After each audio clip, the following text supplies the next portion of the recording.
Hello and welcome, I'm Still Rice, and before we begin this video, let me give you some context. I just came back from Biggest Little Fur Con. During the convention, I hosted a panel called Dungeon Dining. This is actually the first time I ever hosted a panel, period. And for being my first time, despite some glaring hiccups, I think it went well. I had fun at the panel, and for those of you that were there, I hope you did too. And BLFC itself was amazing. I learned a lot, not only from this panel, but from this convention itself. And that makes me only want to grow and improve as a person and as an artist. Whether you're here watching this for the first time or you're here back from the con, thank you very much for coming by. I hope to see you all again at another con soon, and I'll see you in a moment in my dungeon.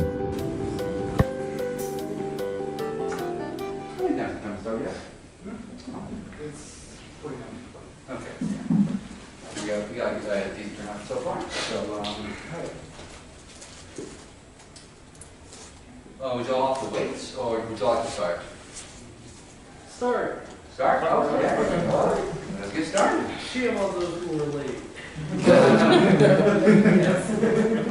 Oh, yeah. Well then, let's see. Well, so everybody? Yes? Okie dokie. Well, hello and welcome to the Donnie with Me the Dragon Still Rice. Yeah. So, who's here to learn how to cook or to get some new tools for cooking in general? Well, fantastic. So, here's the deal today. I cannot cook here in person because that would be dangerous. However, I have a video presentation ready to go for us. But before I do that, I want to do a quick little furry quiz. The prize for winning these questions is some 50 furry cookbooks. So, who's ready to study for some quizzing? All right. Quiz. Woo! So,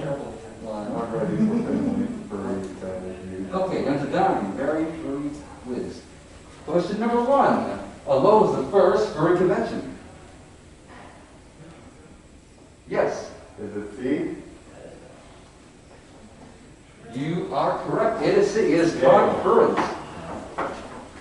So, put your hand in there and randomly pull on it up. It is. I got it. Yay! I got this. Pillsbury Cookbook. There we go. Alrighty then. We have a couple more questions. Question number 2. What was the most common fursona-Species? Any takers? Joe. Yes. Foxes. That is incorrect. I'm sorry. Anyone else? Yes. Is it A? You are correct. It is A. It's wolves. And then take a cookbook. Fantastic. What'd you get?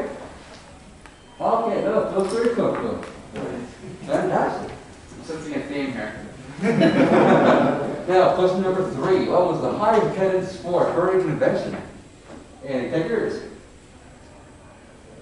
Yes. Midwest Fur Fest? You are correct. It is Midwest Fur Fest. We had 11,000 people. So here we go. I believe we have one more question. Oh, there we go. We have many cookbooks this time. Very nice. Very tough. Now, next question. Tough. Oh, no, don't do that. So this is the last question. The prize, the special prize. We have some mason jars, which is essential to our ice cream later here. So, let's see, go ahead, not it. Okay, so who was the first persona? Crocodile, Ken, Cougar, Sissable, or Yippee Coyote? Yes. Is it B? That is correct. It is B. It is Ken Cougar. Nice. AKA Ken Sample. Now it's funny, if you chose Sissable, that would have not been too far off.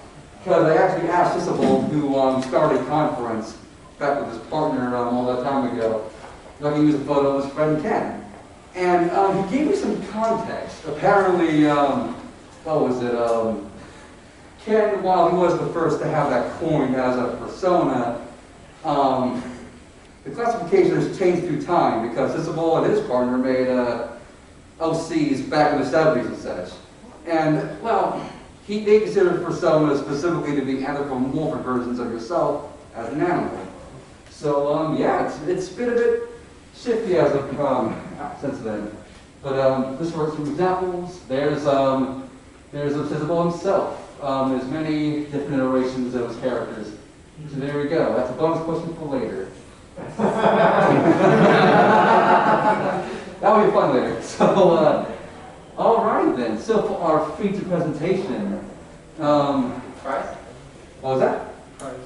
Oh yes, I should give some context. This is a 3-course meal that will have a 3-course meal served for 4 people with plenty of leftovers. And on top of this, it's some rib sandwiches, zesty mac and cheese, and homemade ice cream. We haven't got any menus yet. You can go on ahead and grab them from the other chairs.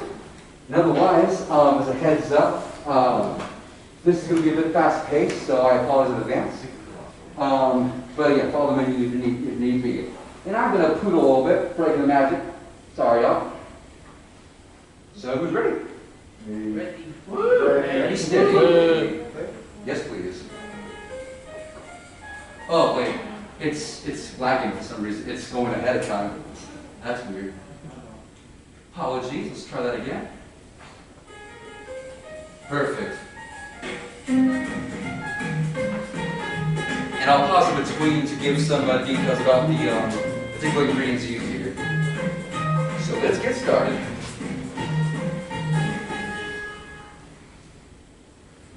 Hello and welcome to the Dining with me, the Dragon, Spellwise. And it's B to the L to the F to the C, 2020. And today we'll make a 3-course meal consisting of a meat, a savory side, and a dessert. This meal was inspired by 2 furries in particular. So our meats and the rib sandwiches, a zesty mac and cheese, and the easiest homemade ice cream we've ever made. So first we start off with the ribs because these are slow cooked. You can do this in the morning or you can do this overnight. You can cook these slow for 8 hours in a crock pot. However, you can also do so for 10 to 12 hours. So first and foremost, we're making our marinade. Now if we're a fan of American barbecue and our Vietnamese bugs, this will be the best of both worlds. First thing, let's remove these sauces. And secondly, let's move this camera. Now the reason we're making ribs and mac and cheese specifically is because this meal is based off a meal that is very special. No, so for context, you'll be able to see, he made the menus you have before you right now, and he could not be here because he was sick. It's my lovely boyfriend, as you're about to see. Go right ahead. Okay. You all will enjoy it. So we start first with very traditional American barbecue rib stuff. That is, of course, dessert, some soy sauce, and bear in mind we're doing half a cup each, and also half a cup of malt vinegar. Now, if you have other vinegar with red wine or rice, with wine sugar. And another typical ingredient, some brown sugar. And that's about a cup of that. Keep it all mixed. And next we have the ingredients for recognizable way from bottom. So next we use about a cup's worth of hoisin sauce. Ooh, look at that. And next we'll half a cup of chili paste or some Maws. Now this is for flavor, not for heat. Although if you want more heat, I have no time on it. And next, some fish sauce. Now a little bit of stuff goes a long way. So right now I'm adding a quarter of a cup here. Now, I want to preface real fast. Fish sauce, if you all don't know, is a very smelly ingredient. It's delicious, it's great in stir fries. However, if you're cooking with people at home, remember not to pull up a window or, at least tell them, hey, I'm using fish sauce. This stuff, what was it? You can buy this at Walmart, but normally it's from the Thai brand, and it's very small. I recommend going to an Asian market if you have one near you and getting a big bottle. Especially if you use it often. You make stir fries often and all that. This is fantastic for that. And the rest of these pho ingredients, that I call them, I got some chili paste, aka some Maws, some hoisin sauce. These are fantastic for stir fries. So, and soy sauce, of course. So there we go. And hoisin, if you don't know, you can interchange it with oyster sauce, but this is more sweet, and that's why I use it for ribs, to give that classic southern sweetness out of those. So, we're good. Next, we're adding about a tablespoon of garlic powder, and we're adding 2 tablespoons worth of onion powder. And now, some aromatics. Now, we have these hold the stove near hot olive ribs. Right now, I have the ground version of some of these ingredients. And which takes about a tablespoon's worth of cinnamon and half a tablespoon of coriander. We're also going in 4 cloves, ground recipes about half a teaspoon. And lastly, some star anise, or more specifically right now, some star anise extract. Right now, I'm doing about a teaspoon's worth. Now, when I'm out of real star anise, I use some of this stuff in a pinch. But if you have real star anise, throw about 3 of them in there. So, Now, like I said, I did not have star anise on me, so I used star anise extract. Now, if you don't have the whole version of ingredients, obviously those would always be better. But if you have, say, I have ground cloves here, I use real cloves for the actual rib marinade. But again, if you have a substitute, that works perfectly fine. No shame in that. In any case, go on ahead. so there's a bowl, and let's give that a good mixing. And here we have our marinade. All right then, for the marinade, it's time to cut up our ribs. We have your 5-pound spare ribs, but trust me, these go a long way. So let's cut this off. Big or small, doesn't matter as long as it fits. All right, then, we have our marinade right here. You're pouring with all of this. Take all that up, and then we'll lather it in there. Move it around a little bit too. Feel the audio change there. Look at that. Now, I ended up marinating cover for meat. So if your meat isn't covered, you can cover off a little bit of barbecue sauce. So there we go, easy cheesy, it's all fit in there. So after that, now we lit it up. Here, hot pots up. So like I said, this is on low for about an hour. Now, these are going to taste great. However, they may not smell great for everybody. So we don't want to upset her down with the smell.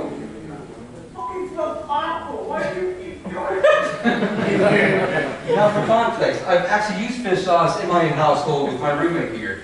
He hates the smell of fish sauce. So I'm about to do in this video what I've actually done for his sake. So you'll see.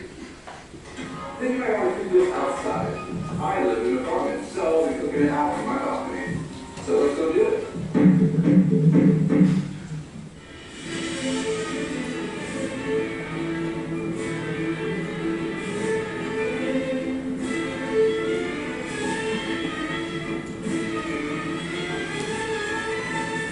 I'm cooking!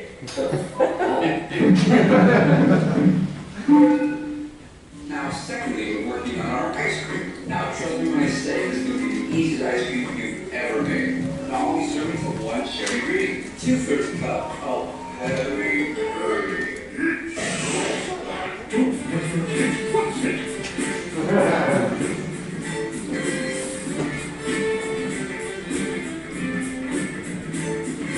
And now all we need to do is add our flavoring. Yes, that is all it takes. After we flavor these up, you put them in the freezer for 5 hours or overnight. And free servings are given a different flavor. One of which is inspired by a dragon you all might know. Before that, our first favorite, matcha. Now this one's easy as can be. We're using an instant matcha. Now this already has sugar in it, so we do not need to sweeten it. We're going to add the packet to this bowl. And we have here a couple tablespoons of water, and I'm mixing it in. Now I'm sort of making this little paste.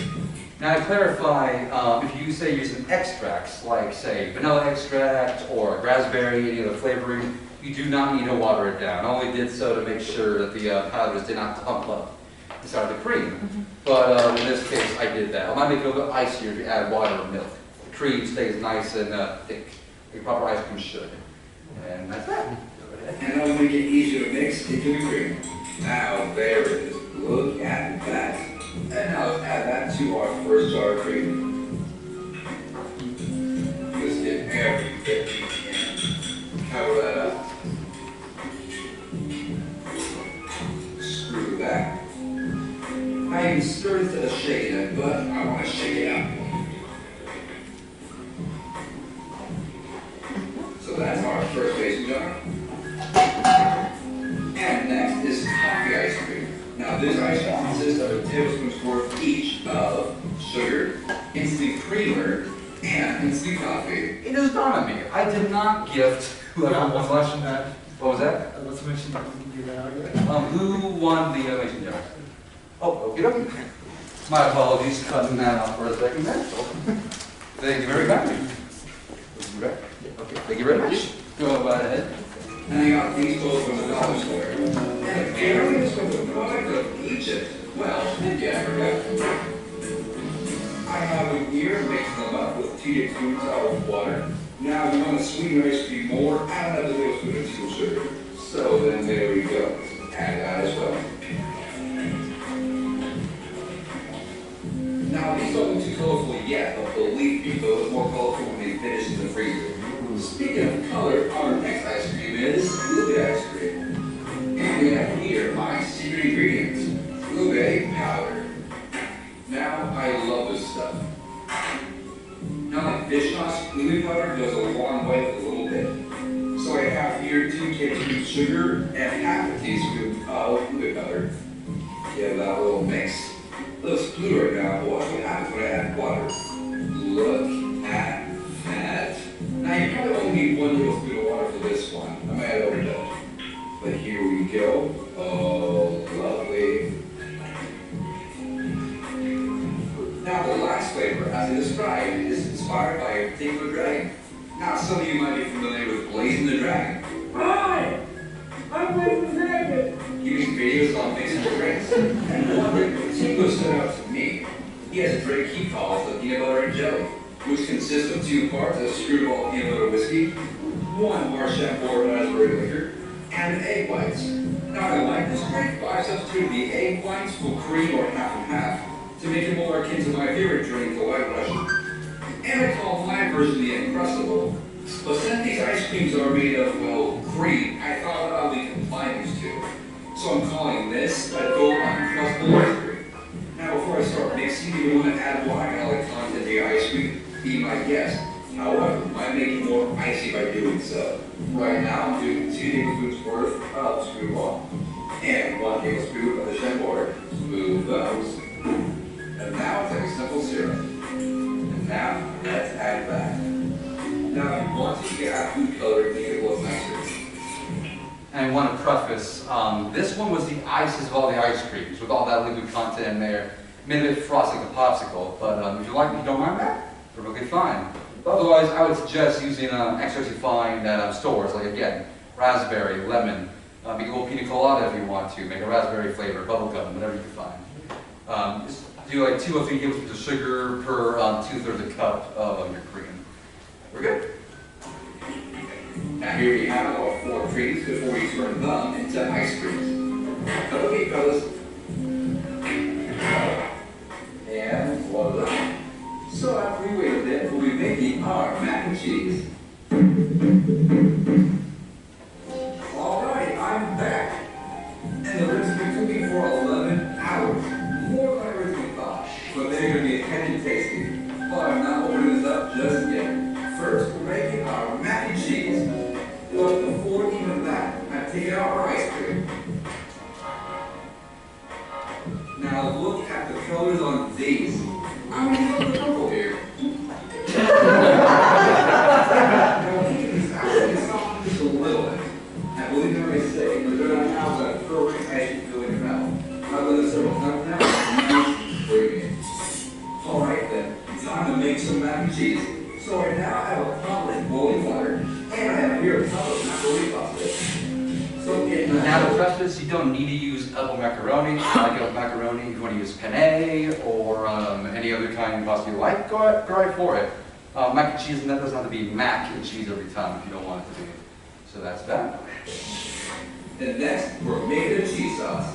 Now for some, this might be a bit unconventional for mac and cheese, but I'm adding some onion and some bell peppers. Now, if you don't want highly lazy mac and cheese, that is perfectly fine, although I recommend some onion powder. So let me turn on the heat, and let's do the chopping.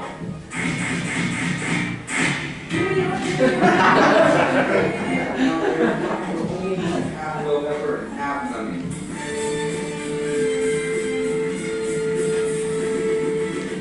Alright then, those chopped, we're going to oil our pan. We're using olive oil, and this one's extra virgin, just like butterberry. Now, just enough to saute the onion and peppers. So let's put all those in there, easy. And if you want the flavor, add some brown pepper. Now we're going to wait and let these get nice and soft.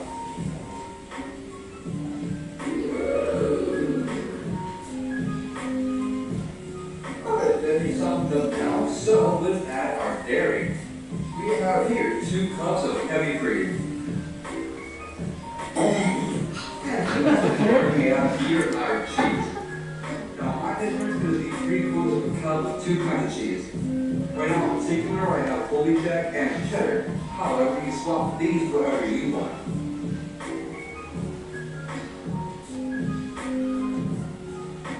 Let that get nice and hot.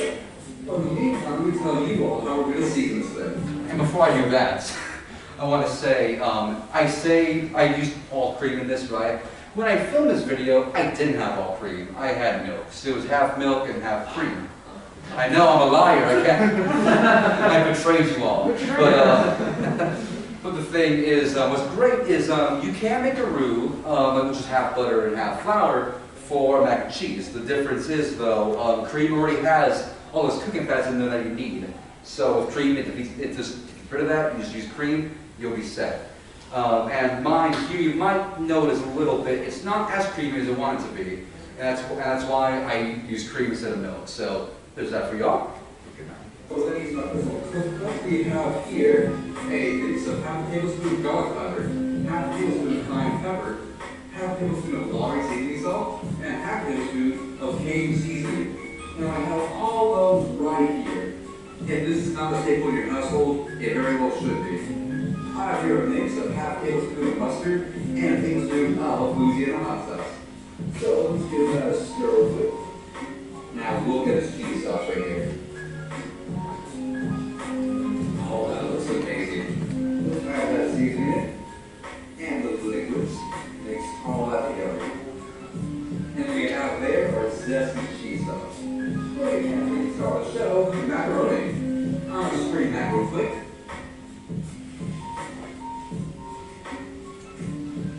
Nice potato pants, by the way. And now, our cheese sauce. We all see that.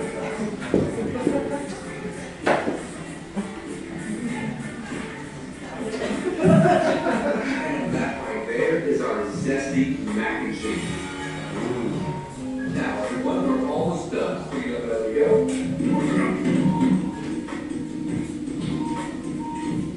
And the last thing we're going to do is shred our meat. Now, bring the camera closer here, so that you all can see this thing open up after 11 hours. From the thing with now, it must have been 12. So, let's take a look. Now, can you see that? Look at those. Right now, I have a heat-safe plate and some tongs. Let's fish those things out. See that? They're already falling apart. And that's just what we want. Now, I have not mentioned this yet. If you want to bake your ribs, it's perfectly fine, or perhaps grill them. But the reason I'm doing this right now is I'm using them for sandwiches, so they pull out much easier with a little fuss. So you want like just regular ribs, not even a sandwich like this, go for baking, go for grilling. And it's summertime, so hey, give it a shot if you want to. For now, that's enough. I'll be stuffing these in this stuff. Look how easy they're pulling apart. My goodness. Now, we gotta say the fact that you trim these before cooking them. However, I do not like that, so I kept them on. Now, if it's yourself, be careful, do not hurt yourself.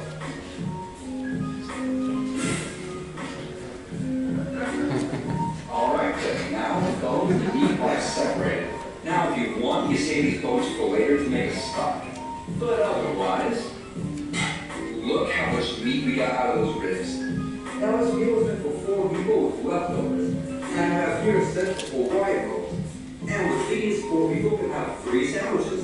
And we're quick going to give them a quick toasting in the pan. Now, you don't have to toast them, but sandwiches are better toasted, in my opinion. So that's what I'm doing. Nothing very complicated here. We're just going to put some butter in this, cut these in half, toast them on the pan individually, and we're done. I will show this before one serving. Now, cut them in half. We're adding some butter. And likewise, put it in the pan. And rinse and repeat. Now, if you want, coleslaw would be great on this. Sorry, folks, my camera got out on me, so I'm filming the rest on my phone. And there they are. And mac and cheese. Let me get you all fed here. Look at this. And now to set to the table. Now, before seeing the fruits of our labor, let me show you why this is great. Look how much we have left. There's barely a dent. After making 9 sandwiches, we still have half a bowl. As a reminder, half a bowl of this and a full tumbler of that. With that $10 rib, you literally have meat for days. I do this for myself, and it really helps with food prep. You can put in sandwiches, quesadillas, soups, even tacos. You can do so much with that meat. You can use it all throughout your week. And hey, it doesn't have to just be ribs. It can even be chicken or beef. And to help you with food prep and saving money. And one more thing before we finish. Here's our ube ice cream. And look how lovely this pulls up. Like I said before, the easiest ice cream we've ever made. And that concludes our cooking. And we have here our 3-course meal.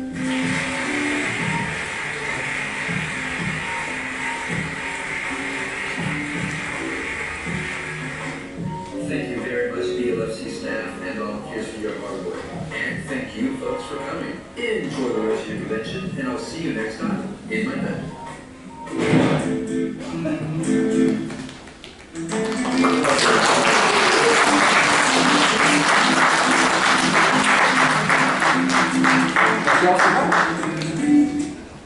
And that's that. But before you all go, I have one last thing I want to do. I have one more quiz question, if you don't mind me. All right. So, let's cue this sucker.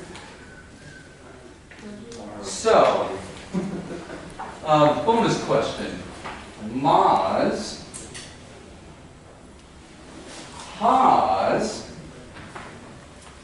neither, or both, we all wrong. It's both. Don't cake shake. Have a good time, everybody.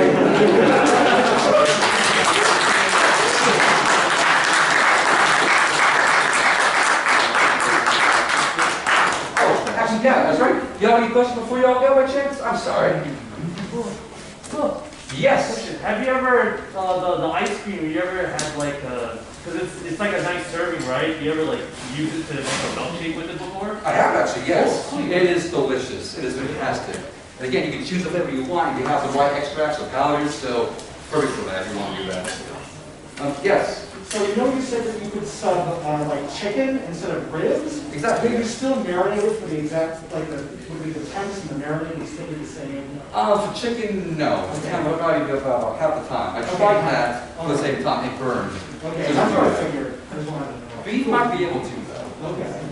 Anything else? Yes. You said for the mac and cheese that you can make a roux with flour and butter. Would you also start to add like beef to that, or is it just? Hey, you want to add like a beef to that or beef stock? That's perfectly fine. I know some folks boil their pasta in chicken stock, which is a great idea. So, but what I meant by that was the cream kind of took over that need for a roux, because the roux introduces fat to your mac and cheese. The cream already has that fat in there. You still want to though; it's still perfectly fine. Anyone else? No takers? All right. Well, thank you all very much for coming. Thank you.